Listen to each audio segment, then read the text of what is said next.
Okay guys, welcome to phase 2. So for phase 2 for our strength and conditioning, we're going to be working the 6 to 8 repetitions.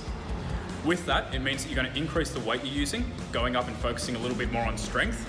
At the same time as focusing on strength, you're going to build a little bit more muscular density.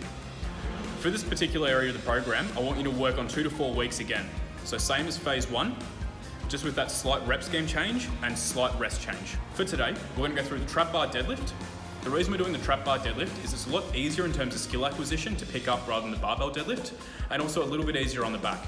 So for those of you that haven't done much weight training, this is going to be a great movement to move into your normal deadlifts. From there, we've got an inverted row using your own body weight instead of the prone dumbbell row. We've got a bench press, which is going to be laying on the ground and also using dumbbells. You're not going to be in a hip bridge position for this one yet, but we will be looking at advancing to that later down the track. Finally, for our 4th exercise, we've got the Pallof Twist. We originally did the Pallof press in phase 1. With this one, we're going to add a rotation into it and then controlling on the way back. So still using that anti-rotational work. As we go through these movements, we're going to focus on technique, why we're doing them, the power that it's building, and the reason that we're using these, even though they're not mimicking a punching movement.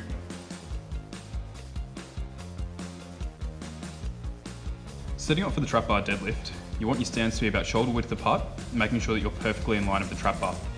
If your hands are too far back or too far close, you notice the trap bar will shift and you'll lose balance. When you're lifting up the weight, you want to make sure that you're pushing your legs through the ground rather than jolting through the arms. Once you've lifted the weight up to the top, squeezing your back to maintain the weight and squeezing the glutes at the top. Don't overextend by leaning back, but ensure the hips are locked out. When you place the weight down, break at the hips first, hinging back, and then bend into the knees once your hands go past your knee joint.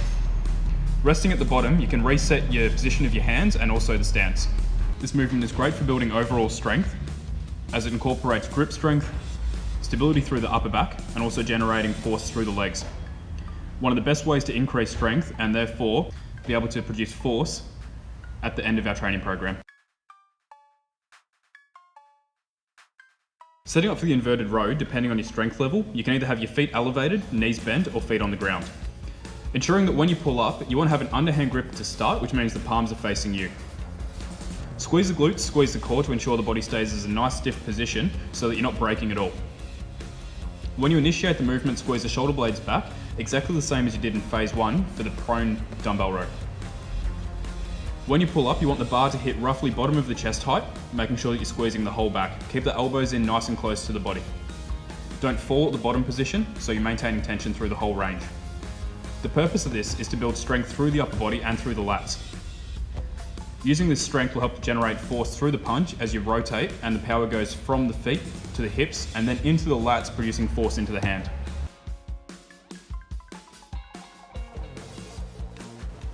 Laying dumbbell floor press. For this, you want to have the knees bent up, ensuring that the feet are nice and flat on the ground. Squeeze the glutes, squeeze the core, so your back stays relatively flat onto the ground. As you lower the weight, you want to make sure the back of the arm touches the ground evenly, and pressing up, keeping the shoulder blades squeezed together. You don't want to overextend through the shoulder, so you don't put too much force into the front of the shoulder, but so that you're using the upper back as a stabilizer.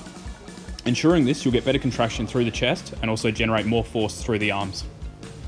If you don't have the ability to lift the weight up that you're using, make sure you've got a partner there to hand them to you safely. Getting into the Pallof Twist. The Pallof Twist is a slight advancement from the Pallof press that we did in phase 1.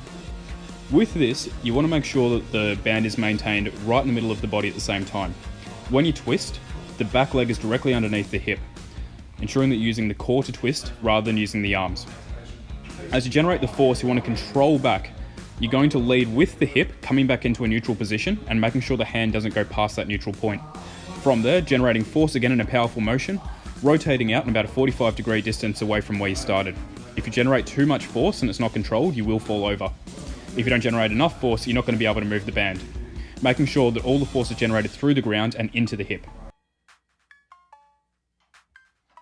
Reiterating with this, with your 3 primary movements, you're going to be working 6 to 8 repetitions. The purpose of this is to build more strength than phase 1. We need this strength in order to increase the output of force that we're going to use for our explosive movement.